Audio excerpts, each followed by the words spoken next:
Well, hello, everybody. It's me, Bob Harris.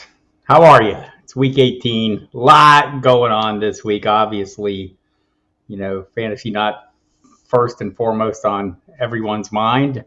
But still, we're going to move forward and acknowledge the obvious issue. Damar Hamlin is still in critical condition, seems to be improving according to the latest word from the Buffalo Bills.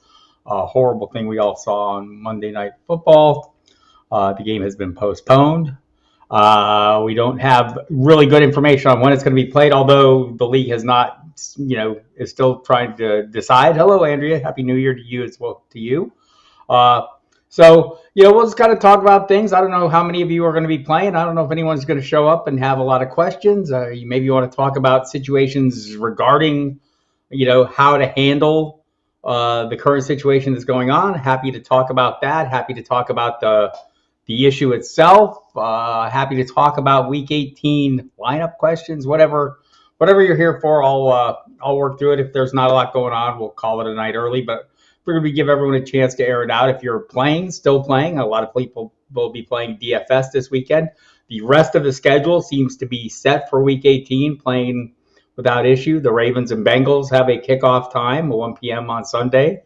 The Bills will be playing the Patriots. There was Troy Vincent, the NFL's executive vice president, had a phone conference call today, and he said, look, it's possible that the Bills-Patriots, could be postponed or canceled, right? I mean, still a lot going on. This is pretty unprecedented, circumstances here. Although, we've seen plenty of players injured severely and it gets sorted out. I think this will be too. But this was kind of horrific in the moment. I think a little more so, especially for the players who are there on the field and, often see players who administered CPR or defibrillated. So clearly, this was a different level. And the league has offered, mental health services to all the players involved, all 32 teams, right? So they're working on it, and hopefully they get, everyone moves forward and figures it out. Hello, Mr. Scampers. Glad you could make it. And again, happy to take questions or just talk about whatever. I think it's not as pressing for most people. Look, here's the truth about fantasy football. And Andrea can take second place. You can take second place, Andrea, or you lost in a second place where you at? Hello, Dame. Thanks for coming. So where did you end up, Dame? Like, were you top 30? Where was it? What was the thing? What was the deal? Let me know where that stands. I know there's a lot of things in limbo. Hey, Scott, thanks for coming. I know Scott making a spot on Sirius XM Fantasy Sports Radio Saturday with Dan Klaskins. Congratulations on that. But yeah, so, interested to hear how, everyone's different leagues are handling the current state of affairs. And, I think all the major high stakes leagues have, seem to have been talking to one another and have a pretty good plan in place. I just got an email from Fantrax. Thought my fantasy league kind of pushed things out, maybe made quick decisions. Anyway, I mean, everyone's sorting this out. Finished number 9. Damn. My team was such trash, man. I don't know. Like, I'm not as lost a match to second place. I got it, Andrea. Yeah, so Dave, throw in the chat, who your quarterbacks were in that league. If you did anything super crazy or anything that you thought, what stood out to you on your roster as you did that. I know Scott has been very successful, as always, in his high stakes leagues. And I think you did pretty well in the Scott Fish Bowl too, right, Scott? So I did not, man. It was not my best year. I'm telling you. Had some issues. Justin Herbert didn't come through the way I hoped. Jameis Winston certainly didn't come through the way I hoped. I made up a little ground with Jared Goff. That didn't hurt. And I kind of threw a late round flyer at Deshaun Watson that never paid off because I didn't make it far enough. It turns out he would finally score touchdowns. Who knew? If you want to throw in the Mahomes and Kelsey, JJ, that's a pretty solid group. Pretty solid group there. Unless the Chiefs have one bad week. What did y'all, where did everyone finish, Scampers? I know, how did the season go in general? And who let you down and who carried you? I know we always talk about the league winners here and carrying teams. Cam Akers carrying teams. AJ Dillon helped some teams get over the hump. Devontae Adams. So I'm in the Kings Classic. It's not officially over, but it's pretty much over.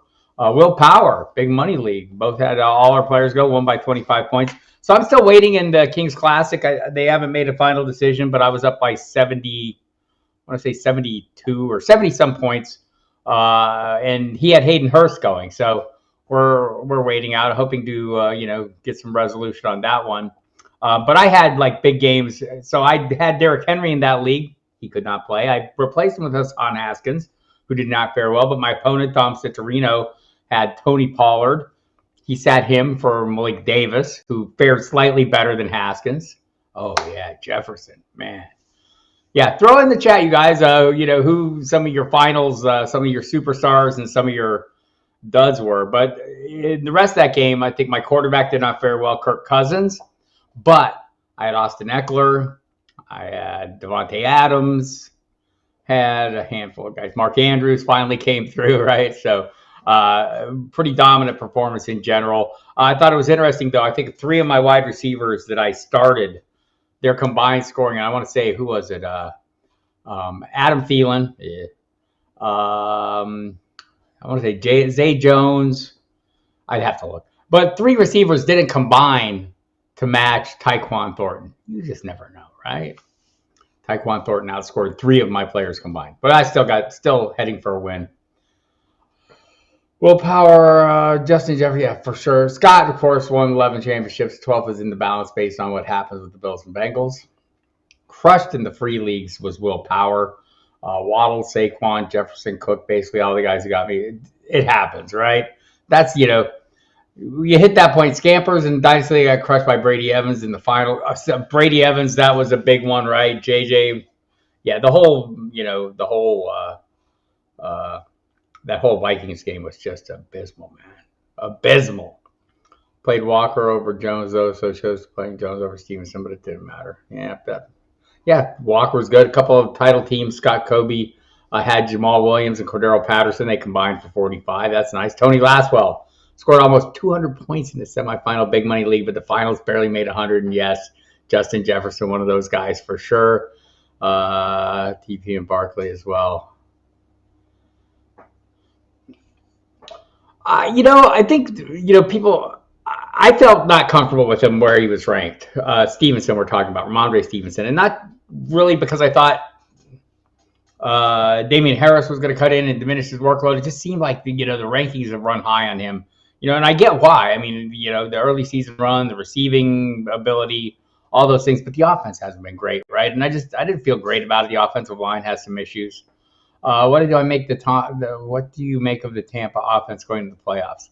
They seem to be hitting stride at the right time, right? I mean, that's the thing. When you have a player like Tom Brady, I mean, you always have like a fighter's chance, right? I mean, it's the offensive line seems to be getting a little better at just the right time. I think I like that. My YouTube is frozen up. Anyway. But yeah, offensive line getting a little healthier at a good time. We'll see if they get Ryan Jensen back for the playoffs. I think they're in a good spot, right? They've got a pair of fine running backs. They've got a great receiving core that's got some really good depth, including Russell Gage shouldn't be overlooked. Julio Jones shouldn't be overlooked. But, we saw Evans finally go off. I think he's capable of that. But the thing about Evans, and I think, what we saw here was kind of part of that, is the offensive line improvement gives them time to develop those big downfield routes, to Evans that he excels at. And obviously, and look, I don't know if you guys were listening to me on the pregame show, but Evans was one of my big plays going into that game. And it was a pretty obvious reason why, right? J.C. Horn was out. It was a good matchup.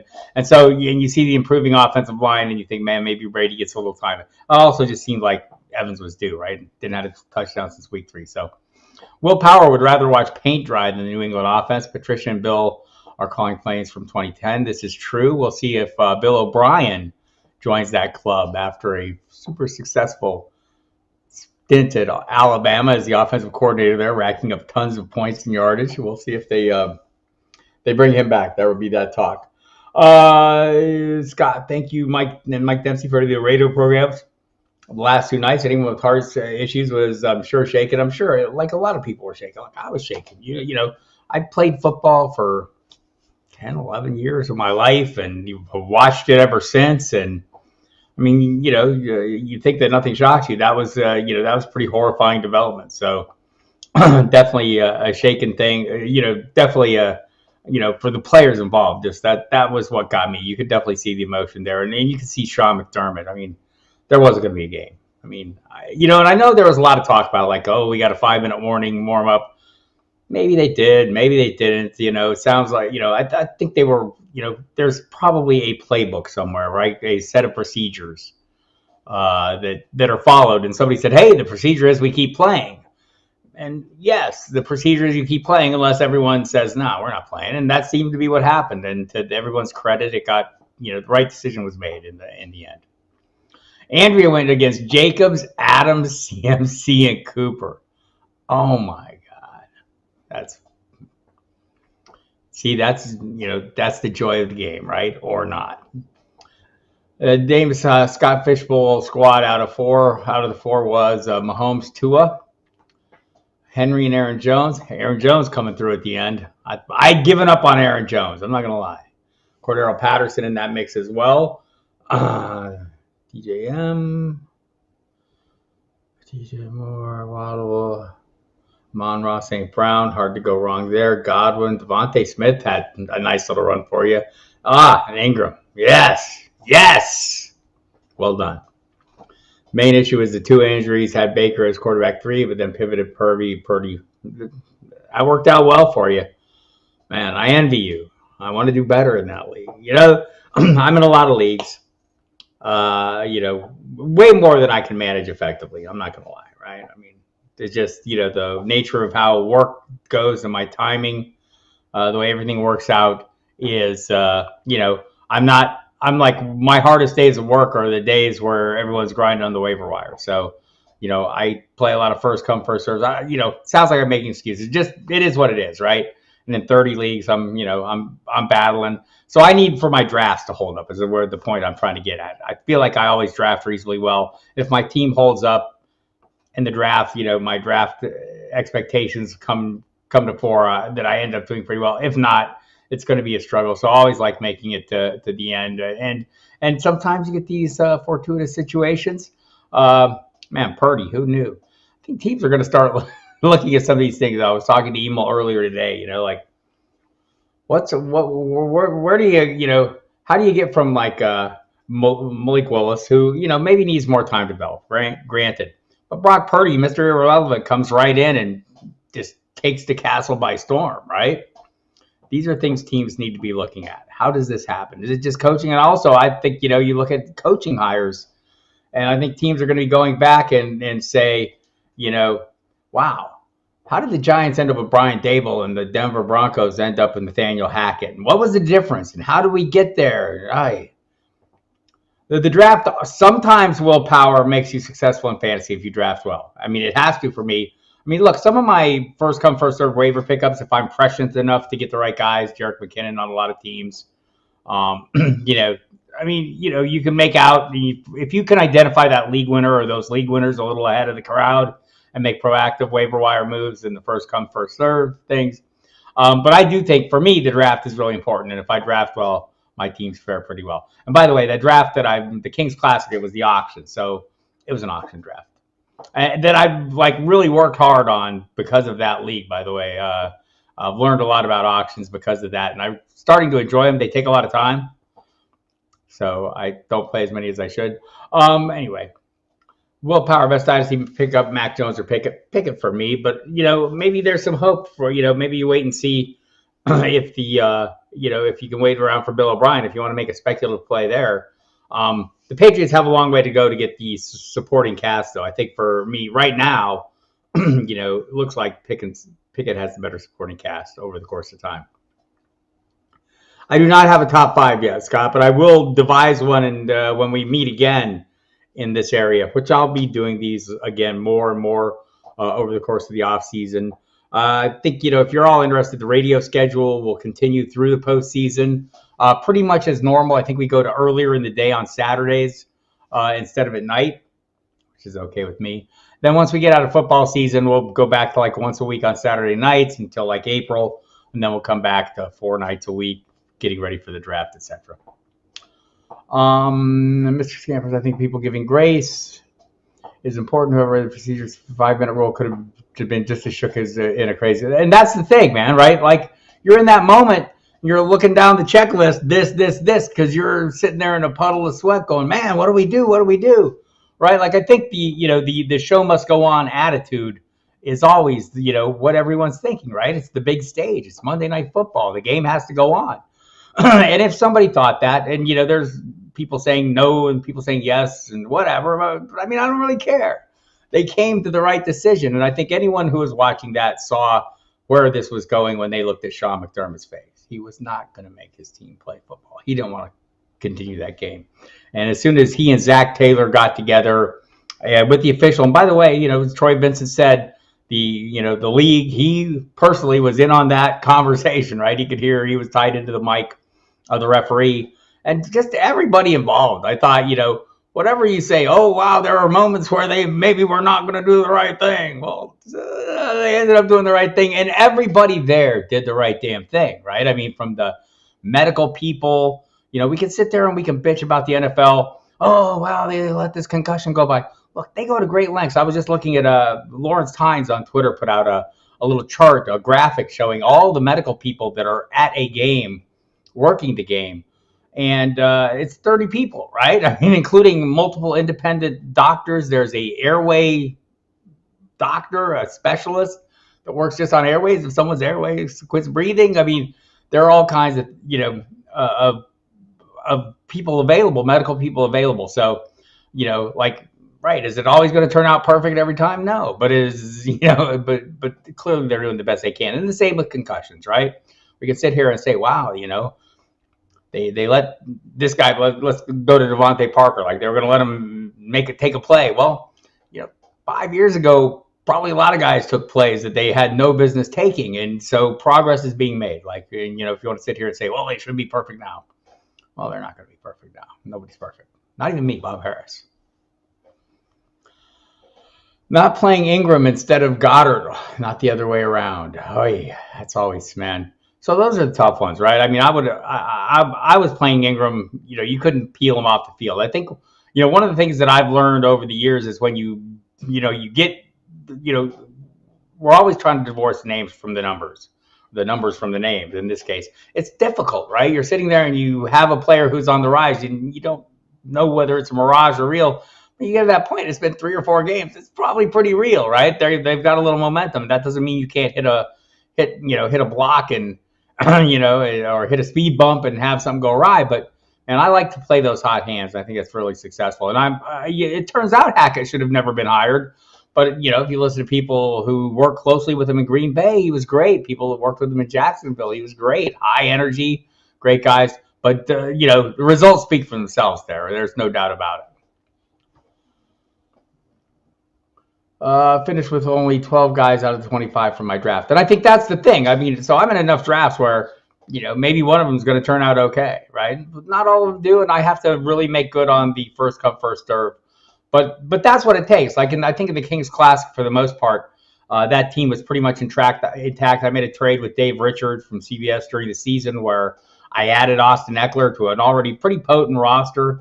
And to his credit, man, Dave is a great trader. He makes great offers. And, to make a move where obviously I was getting Austin Eckler on a team that already had Derrick Henry, I was pretty pleased with that, although Henry didn't really start rolling harder until later in the season. But still, I mean, trades and waivers will get you places. But, for me, I need to draft better, or I need my draft to hold up in a lot of these leagues because I'm just not grinding the waiver wire. I'm not Mike Dempsey. I'm not out there at I mean, I just can't do that, right? I mean, I have a job. So does everybody. I know, I get it. But my job timing not great for me. What are my big takeaways from the 2022 fantasy season? Scott Kobe wants to know. I think just in general, I've talked about this. You've heard it on the radio, and I've talked about it here a little bit. But I think I need to reassess how I value wide receivers and quarterbacks because I think the NFL is clearly values them differently than I have, and I should probably pay attention to what the NFL is doing. So I'll look into that. That doesn't mean go zero RB, but maybe a little more hero RB. It's still a position of scarcity, running backs. But it's definitely something I'm going to think about. That where do NFLs? What are the investment they're making? Where are they putting the majority of their resources? It's not running backs, people. You guys know this. I feel like I'm talking to a room of people that are smarter than me, so I'm trying to sound smarter than I am. Intriguing offenses going into next season. One for me is New Orleans with all the potential shakeup with QB Kamara. I think the coaching change will be a difference there. I think one of the things we'll be looking for is offenses maybe on the rise. Can Detroit keep their role going? Is Jared Goff going to be their guy? I think he might be, right? They'll probably draft somebody, but can they keep that role going? I think the offense that, for me, an offense that's not going to slow down or miss a beat is going to be Philadelphia. I think they might be room for growth. I'll be very intrigued. I think that to me is intriguing. Great offensive line, and offensive lines are what I'm going to look at. The Bengals seem to have got their offensive line dialed in, although Lyle Collins' injury is an issue. Seattle needs to work on that. There's a lot of teams that need to work on that. I'll be intrigued. I think the Los Angeles Chargers is an offense that maybe would have been better if they hadn't had the injuries they had on the offensive line. So I'll be watching them next year. I mean, any offense with Justin Herbert at the helm, I think we've seen in the last few weeks, a little bit more what I would expect going forward from this offense with Keenan Allen on the field, whether, with Mike Williams also there and Austin Eckler's. I mean, that's just a loaded bunch. So those are some of them. I'm trying to think of others. It's not Houston. It's not. Tony still has a shot at first place in a TD only league. It's Barkley, Connors, and Rashad White. I know Tampa Bay is playing their starters, but so the Connors is a little beat up, right? And Barkley, the Giants are in the playoffs and can't really improve their lot much. So, Brian Dable says they're playing. I mean, we know the code words: playing to win. We saw with Jacksonville last week. I mean, they were, they were pressing that they were, going to play this one out. And obviously got a big lead. And so, that kind of changed the dynamic there. But, if you're looking for solid things, I don't know if those players are solid. Barkley, Connors, and by the way, Tampa Bay, they say they're playing their starters. I mean, I don't know for sure they will. So I think all three of those guys are in question. I'd probably play the healthy one or the team that I felt the most confident in playing it out. I'm guessing that would be the Buccaneers, but that's just a guess right now. I mean, I think the Cardinals will play it out, but it's a tough opponent, and Connor is beat up. It's the 49ers, and Connor's beat up. He's got shin and ankle. So you'll want to watch that in practice. Half the teams they flip the coin narrative for us fantasy owners when it comes to RBs. Too many timeshares compared to the good old days. Well, that's the thing, though. Which is why we need to make the adjustment. I mean, I'm from the good old days. You as old as I, when that was all you needed was that one back that would carry you all day long, and that's not the way the NFL operates anymore, right? They're switching it up. They are sharing, then they're time sharing, and they're using satellite backs. And Jerick McKinnon, I've been talking about him a while. I'm not going to pat my back here, but I thought that was to me. He was one that I thought was an easy player to identify as a guy who might come on down the stretch. Why? Because we saw it last year.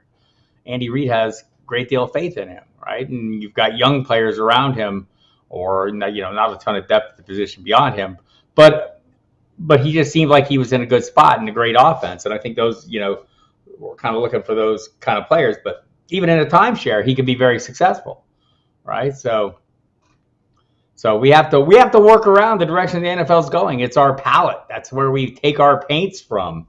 So we have to come up with the right colors for our own roster. Look at me channeling my inner Bob Ross. No such thing as mistakes, just happy accidents. Michael Thomas back in New Orleans. Yes, I see him back there, but I don't know if he'll be. I don't know if he'll do anything. Honestly, I'm kind of, I've been like all in on him, and I'm not now. I'm less so now.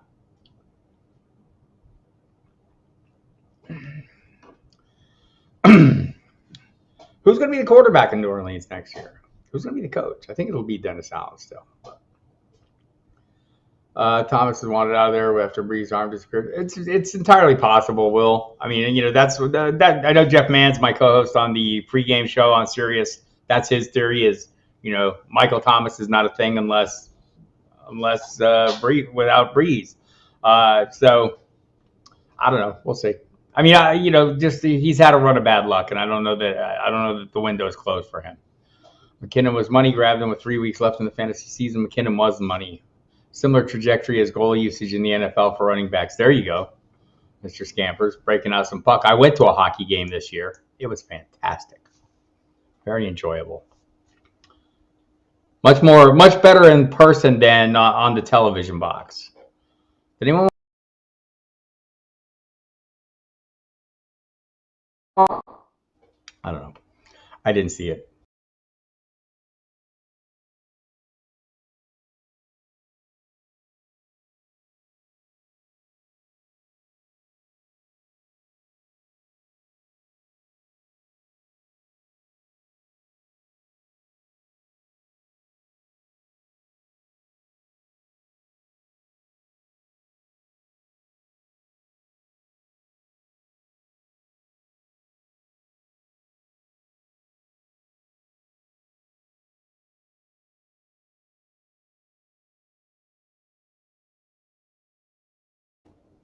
Am I back? I think I'm back. There, I'm back. Look at me go. All right. Sorry about that. Technologies. Hang with me. I am not going to be doing hockey shows soon. I want to hear. Scamper's obviously a hockey fan, as most cats are. They like the puck moving fast. Thomas didn't want to be there. I don't think he was really that injured. Another Marcus Colston. I don't know. I mean, I'm not going to put that on him. I think if you listen to people or talking to people who covered the team closely all offseason, he was in a really good place mentally. It seemed like he was back, bought in. Maybe his issues were as much with Sean Payton as anybody. When Payton was gone, he was fine. I will not be doing hockey shows soon. I am back, Mr. Scampers. Thank you.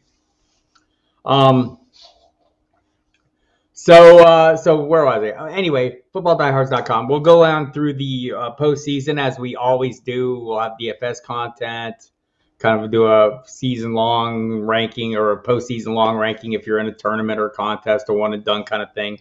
We'll help you out there. And I'll do my team notes, and we'll have some news updates and things like that. So we'll help you out. And again, I'll be on the radio, the Sirius XM Fantasy Sports Radio, Monday, Thursday, Fridays, and Saturdays. No more pregame. This is the last pregame of the year coming up. As all cats are, it's true. Last pregame with me and Jeff Mann's coming up this weekend, Sunday, the usual time. So we'll have a little fun with that. Played ref and hockey at high school level, much more fun on the ice and much faster than in the stands. Yes, still pretty fast in the stands. I went to a basketball game once, and I was sitting very close to the court and was very amazed at how fast those people move, much faster than it appears on your television box. But it's the same with football, same with hockey. When you're in person, you're right up close to it. I think that's something I've talked about for a number of years is the physics of the game. I think we're, saw a little of that on Monday night. We have to, when are we going to hit the point? I mean, mass and velocity are increasing, which means force is increasing. And at what point hit an area where the forces are too much, too mooey, too many forces? I don't know. We're going to have to watch that. And we'll be watching all of that going forward. The offseason, I don't know. We'll see if you people do the same thing I like to do.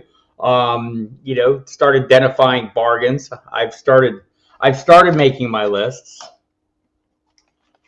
I'll flash them at you of players who disappointed, who might, be Andrea doing mock drafts already. Of course she is. I'm not surprised.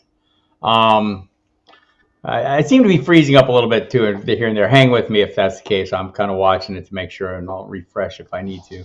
But yeah, I think that I start. This is the we'll get into the season and in the postseason we'll start looking for disappointing players. I'm starting to look for bargains and start assessing what are the chances this player can rebound or this disappointing player is going to be less of a disappointment going forward, which is how I end up with a lot of Michael Thomas's, DJ Charks, who came on at the end, right?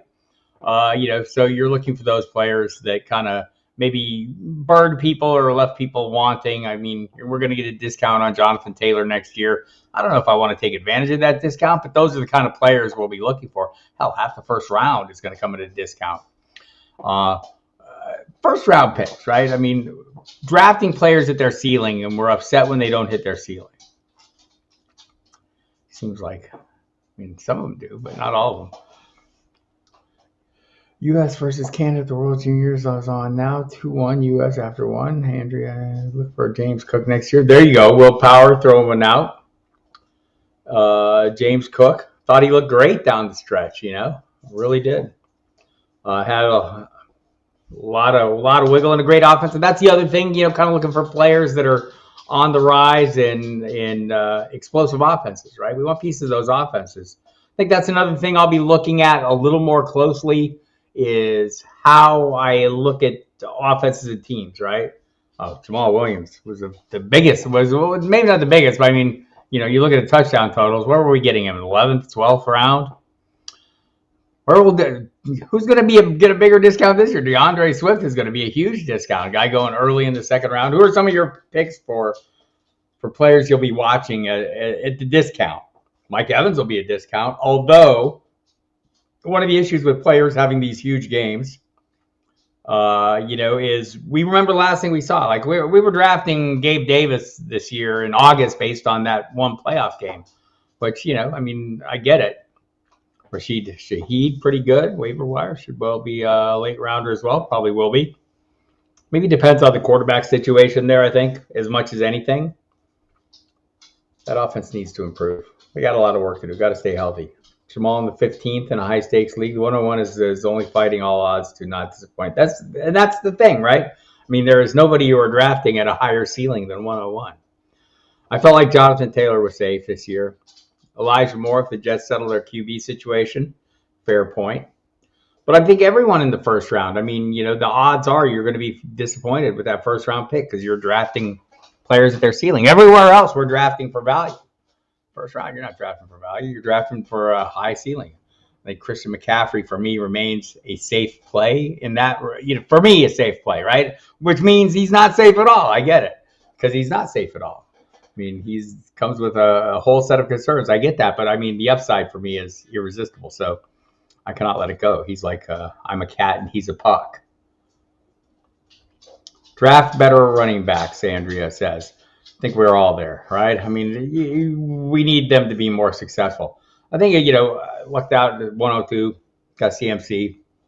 I had a number of shares. George Pickens will be going in draft 7th round, or will it be later? I think probably people will be aggressive with him, thinking he's going into his second year, thinking Kenny Pickett going in as the starter. I don't know if it'll be higher than the 7th round, but I wouldn't be surprised if he's right up there in, the wide receiver 2 territory. Not surprised at all. Let's see. So is anyone playing anything this week? Do we have championships ongoing, or are we in multi-week championships, or are you just sticking to DFS like me?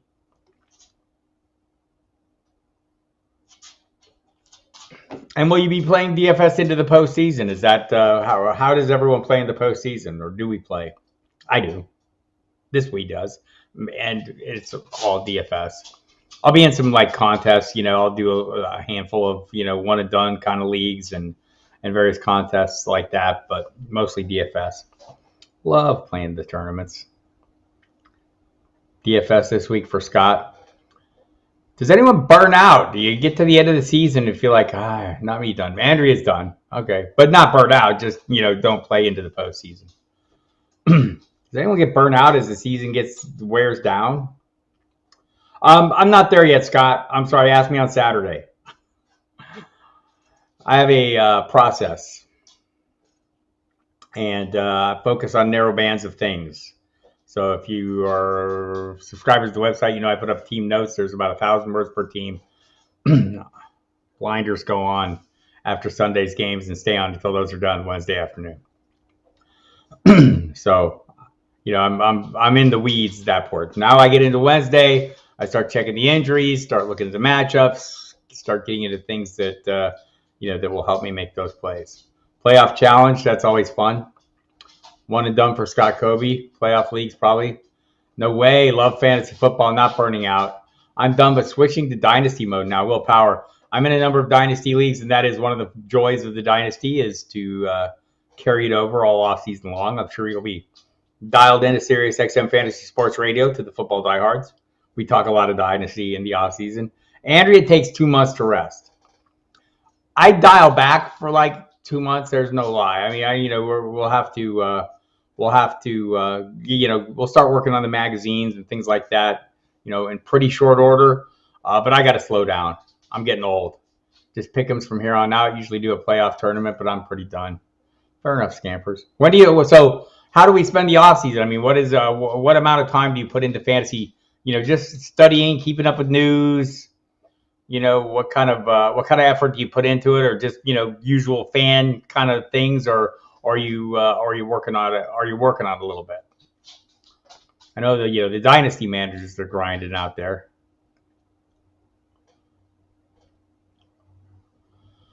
Well, I think in my favorite leagues, it's like 50 roster spots, full IDP, super deep leagues. I mean, those are great. I think, ideally, I don't know, 20 in the 20s for just like a regular league where you're starting 11 to 12, 13 players, probably 20, 22, 24, somewhere in that range.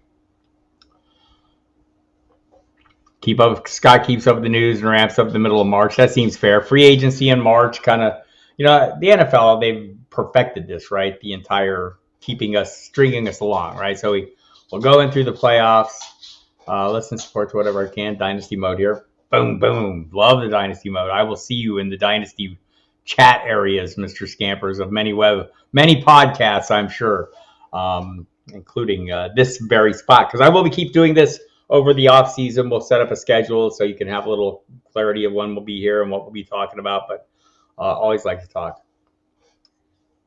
Keeping up with the news and deep eye on who's improving in their front line. Yep, that's always the wise part. I'm going on 30. Ooh. Willpower. By March, Andrea gets going. Really only redraft and maybe auction. I'm, now that I'm a King's Classic auction champion, almost, fingers crossed. I've gotten more into the auctions. I have problems with auctions early on. Like, just by default, you need to be able to read your room, and I wasn't good at that. I was like a price enforcer and did a lousy job of it, and it crushed me.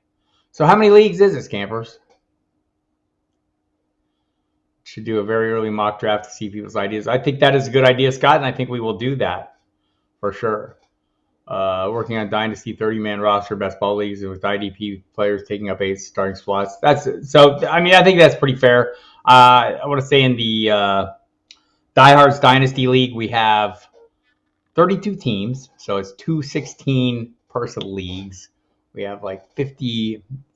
We have Drew on all the time. Drew is a great auction resource. I've drafted with Drew. Also, Brad Cruz, who you'll find on our site, is an amazing auction drafter. Always fares well in the King's Classic when he does.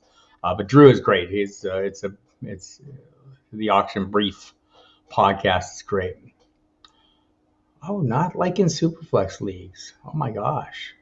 But the Diehards Dynasty League, 2 16-team leagues in one league. So there's 2 copies of every player. They're 50-man rosters, full starting IDP, Superflex as well. It's a challenge.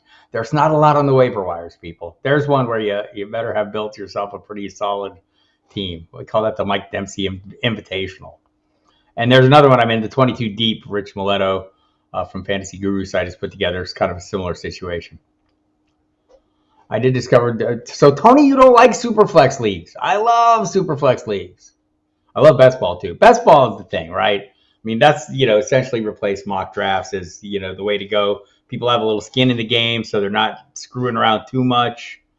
So yeah, I'm all on board. I'm all about that. What is it you don't like, Tony, about the Superflex? Just like the possibility of losing out or not having that second quarterback and having to go with another player, the decisions. Brad is a great high stakes player for sure. Super successful. Many of you out there, Scott is part of that group.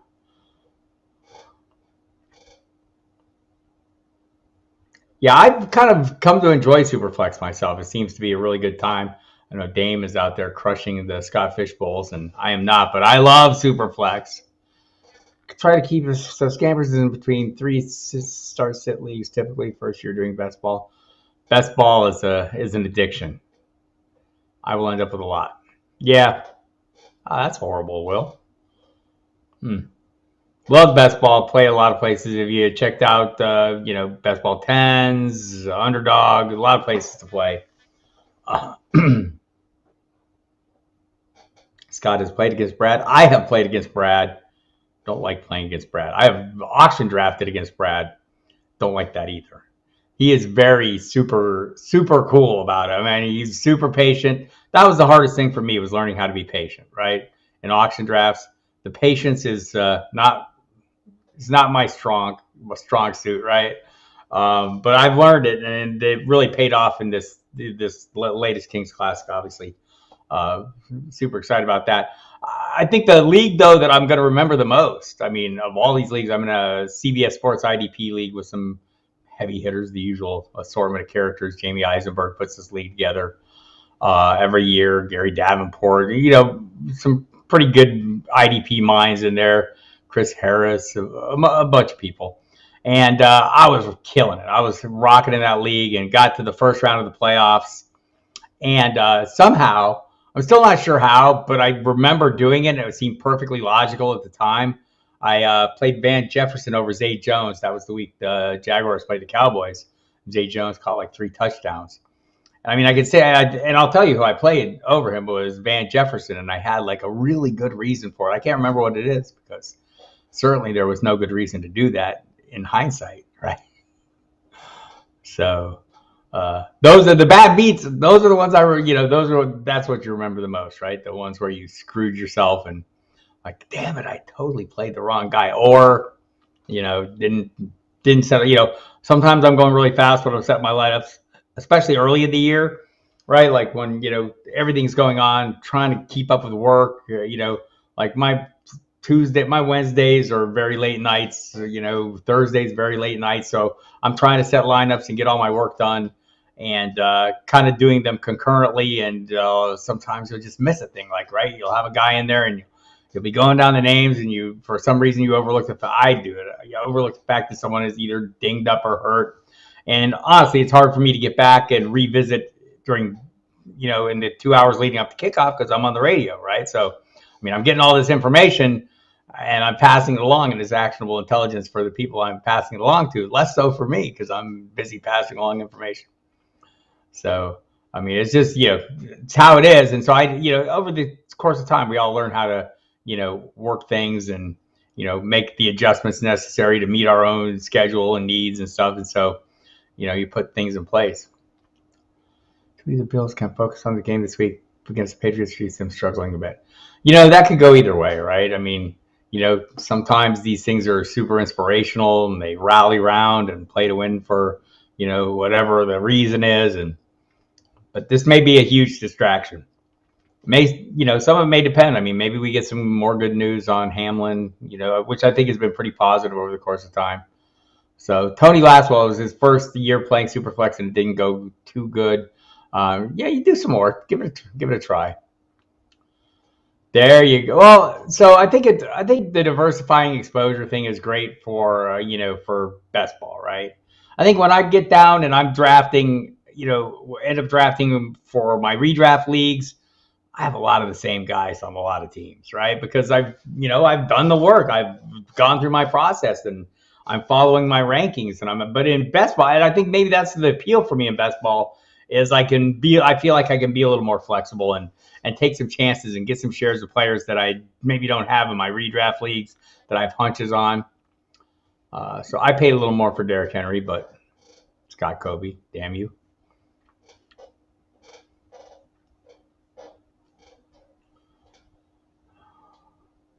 Will Powers put money on the Bills winning the Super Bowl.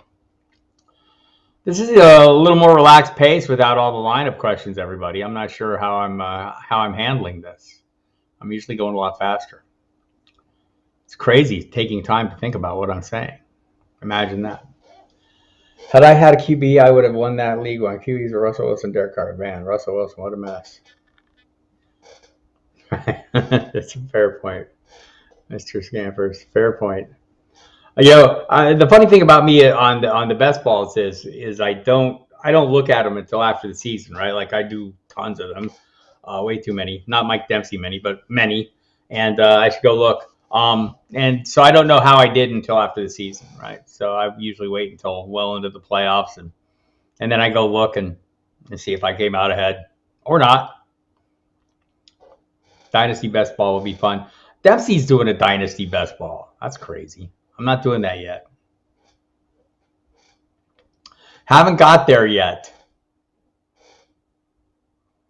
I don't know that I will. There's more Brock Purdy this week. I'd probably play it safe. Brock Purdy to me, Arizona. Stidham a little beat up. Did he catch lightning in a bottle? Is that the real Stidham? I mean, he's got a great supporting cast. Just having Devontae Adams alone is a great thing. But I mean, Purdy has been consistently solid. I'd probably play it safe and go there. And, maybe if you needed a huge upside thing, but I don't know that Purdy doesn't have pretty good upside too. Russell Wilson, the most lopsided trade in NFL history. Well, so right now it's not the best. It's not a good trade. Is there a league where Dempsey?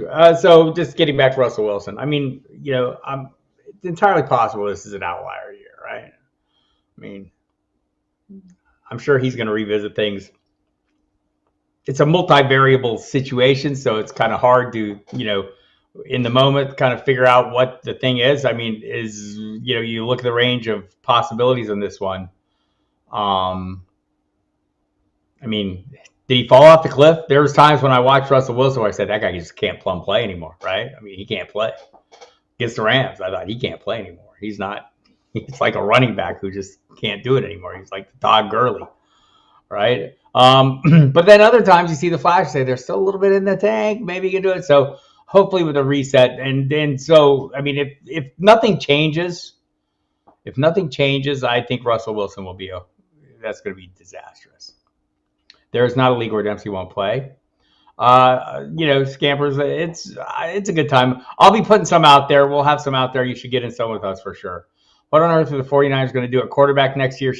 They're going to stick with Brock Purdy, aren't they? I mean, what else are they going to do? I mean, let's say, however far the Herschel Walker deal worse than the Herschel Walker deal for sure. That's what cropped up in my mind. I mean, what did the Saints give up to get Ricky Williams? I don't remember. That was probably not a good trade either. I think I was thinking about this the other day on the 49ers. I mean, does a Trey Lance surgery, second recent procedure, give them a little wiggle room, or at least a reason? Oh, he's not quite better yet. When he's better, he'll play, but he's not better.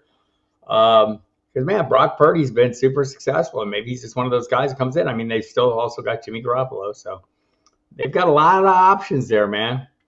I'm going to be 20% not surprised if Brock Purdy is the quarterback next year. Best ball leagues against Bob and Dempsey are really good, and I get a lot of them this season. We have a good time with them. And we do some, that we kind of tie into the show and throw them out there and throw them out on Twitter and kind of cover them in real time while we're drafting on the show. So that's kind of handy. Lance will start if healthy, in my opinion. It may well. I mean, they were really super invested in him, right? So, but man, what if Brock Purdy takes them to a Super Bowl? What if they get to a Super Bowl with Brock Purdy? I mean, are all bets? I mean, to me, if he takes them to the Super Bowl, Lance will not start if he's healthy, in my opinion. I mean, how would you do that? It would be coaching malpractice. We're going to bench the guy who got us to the Super Bowl in favor of the guy that we've seen 3 games. I was exaggerating. It's more than 3 games, I guess. I don't really actually know. I'd have to look it up. But I don't know. I don't know if that's what they will do. I think there's a lot of possibilities there. A lot of possibilities, which is a good thing to have, right? I mean, how many teams out there wish they had the San Francisco 49ers problem? How many teams out there can say, yeah, we have too many quarterbacks? It's horrible. There are teams out there that would kill to have one of those quarterbacks. Kill. And maybe some of them will. I mean, so coming out of the NFC, DC 49ers. I mean, they play good enough defense, and they have enough weapons around Brock Purdy. I think it's entirely possible, Scott. I mean, Philadelphia is going to be tough, but haven't been the last few weeks, right? Maybe that changes when Hurts is back. Who else is it? I mean, Dallas doesn't. I don't think Dallas scares me. Minnesota. Yes, we are at the website. We'll be doing playoff information. We always do our postseason thing. I write the team notes. We do that every week and do a constant flow of news. We do rankings for each week and do a postseason long rankings. And we have some DFS content up as well. And I'll be here chatting with y'all. All right, everybody. I think it's been nice sitting here talking at a more relaxed pace than usual. I've enjoyed it immensely. Some of my favorite YouTuber people in here with me. So this was kind of fun. But I guess, not a ton of questions, so I'll roll on. I will start gathering up, doing some of these processes that'll get us to where we can start looking at off season and, looking ahead in next year things and start having those discussions. I'll be back on Saturday. Well, though I won't be back on Saturday because there's games. Sorry. I'm going to watch the games. But I'll be back over the course of time here. I'll be here Wednesdays for sure. And I think the playoffs, they're Saturday games most weeks until we get a little later on. But until then, I'll be back on Saturdays. And I think during the season, we'll probably be going into, probably be doing Saturdays as well. What do I think of the NFL and their scheduling for Week 18? How can we possibly have Seattle play Green Bay, the Lions? The Lions might not have anything to play for if Seattle wins. This is true. I think that, I don't know. I thought about that a little bit. I know it's been a point of contention for people. I don't know. I mean, it's a pretty exciting game for Sunday night either way. Green Bay will have something to play for, right? But I don't know. I think that's probably the one glaring thing. I mean, would they have maybe kept the Bengals Ravens there? I don't know. I'm not going to complain too much. Looking forward to a great weekend of games. And so, again, thanks everyone for showing up. Appreciate y'all. It was like my favorite group of people from all the chats just all showed up for one time. And I guess that's how it should be. Yeah, hit the like button if you want. I'm going to hit the like button. I'm going to hit the dislike. I always like to hit the dislike button. Somebody should hit that, right? Just so people know it's like there's something dislikable about him. I should be curious. But everyone else hit the like button. Thank you all for coming. I will be back next Wednesday. Emil, do we have a DFS show this week? When? I think we do. DFS show. Here I'm getting the answer. To be determined. We're working on this. But I will be on the radio. You'll see me on, I want to say, Thursday night. Just 2-hour show, no football. We'll do a Friday night show, 2 hours. Saturday we'll do a regular show. It'll be Fensty and me, and not everyone else. So anyway, thanks everyone for coming. I appreciate it. Scampers, Andrea, Scott, Dame, really appreciate you. Will, thanks for coming. Tony, I appreciate you as well, and everyone else who chimed in over the course of the evening. It was fantastic. I look forward to doing it again very damn soon, like next Wednesday. See you then.